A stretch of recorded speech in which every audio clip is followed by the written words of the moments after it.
Hey guys, so I'm fishing my good old standby pond here again.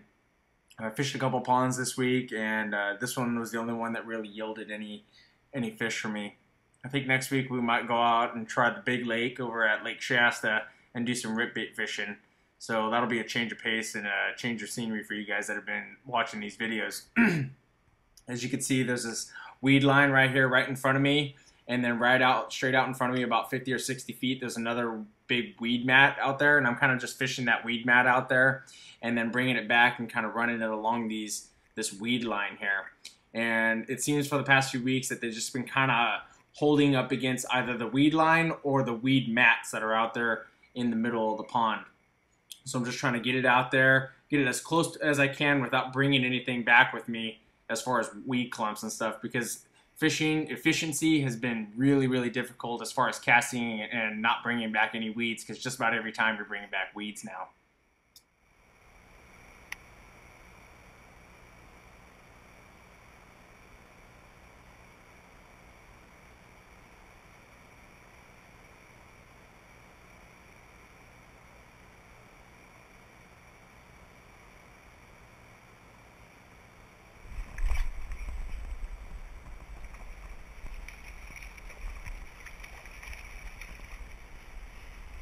There he is.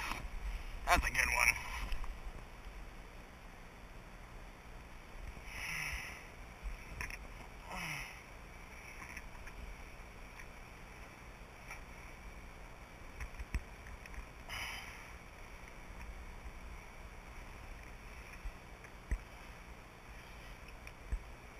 There we go.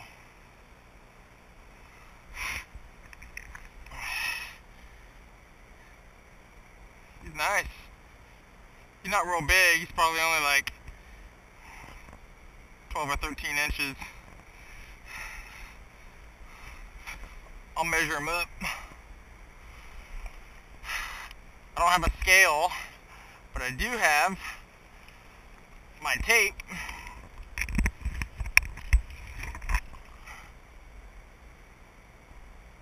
He's about 14 inches, actually.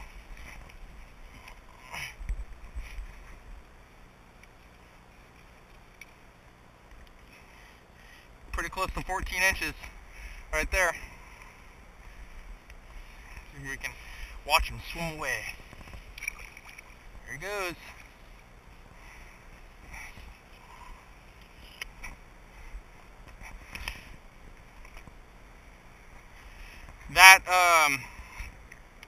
The jig I'm using today is it's a Gans flipping jig, and it has this big, I think it's a 6.0, or what they call it a 6.0, I think, but it's a 6/0 Gamakatsu hook on there. And what's good about this hook is that when you have, like what happened there for me, he kind of short struck it, and I didn't really have a whole lot of time to set the hook. I wasn't in a really good position. As you can see, I'm standing on all this grass.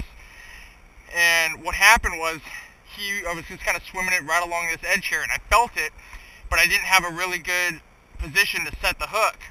Well, why is this hook good? Well, this hook is good because it's got a nice long shank on there, and a really wide gap on there. And what that's good for is, like in that position where he short struck it and I still didn't have a whole bunch of time, if he had that bait only that far in his mouth, there was still enough shank to where the hook was still in his mouth. So he didn't really engulf this bait, but the shank was far enough down inside his throat where I got the hook set and it still grabbed him. So that was kind of the idea for me behind getting this this jig here.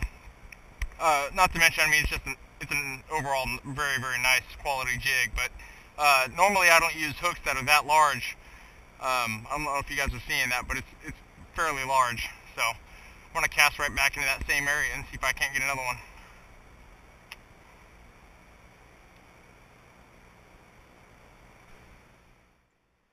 All right, guys, so I've kind of changed it up a little bit and went to the lipless crankbait here. And what I'm doing differently today is I'm using this 7-foot medium heavy moderate fast action Shimano Crucial instead of the 7'6" moderate fast action that I normally use, because right here I'm not really trying to cast for distance. I can get this bait out pretty far, almost as far as the 7'6", but the idea behind this rod is that I could rip it through the weeds a little bit more, and I can cast more accurately. And with all these bushes and stuff that I'm around, it just makes it a lot easier just to use the shorter rod as well.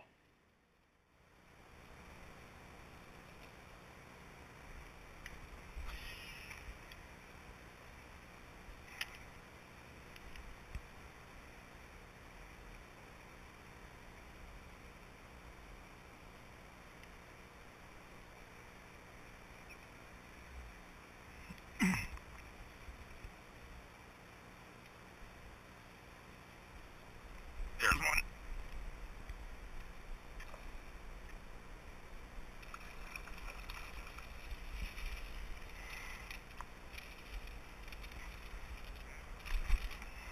Front hook too. Lipless crankbait. Look at that. Front hook.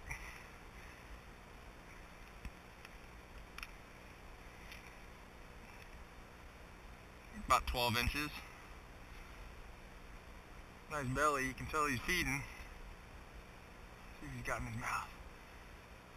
Can't see. So you can see anything in there. Nice fish.